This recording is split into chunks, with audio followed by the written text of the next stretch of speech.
Hello everyone, in this video I will review Magai AI. Magai AI is an AI platform designed to make advanced tools more accessible to everyday users. It brings together multiple AI models in one place, so you can switch between them depending on your needs.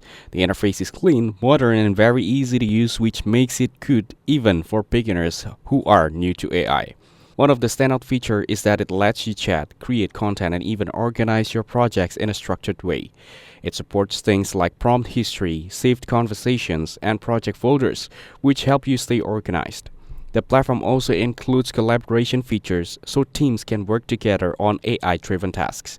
Another big plus is that Magai supports a variety of use cases: writing, research, coding help, and even brainstorming ideas. It feels like a mix between a powerful AI tool and a productivity workspace. Users also appreciate that it allows access to different AI providers without needing multiple subscriptions. However, since it's relatively new, some advanced features are still being improved. Pricing may also be a concern for casual users who don't need such as a wide range of tools. Still, the flexibility and convenience it provides make it a standout. Can save a lot of time if you work with AI regularly. The learning curve is minimal, so you don't need to be very technical to get started. Overall, Magai AI is worth trying if you want one platform that combines multiple AI models with good organization and team support. Thanks for watching. Don't forget to like and subscribe for more videos like this.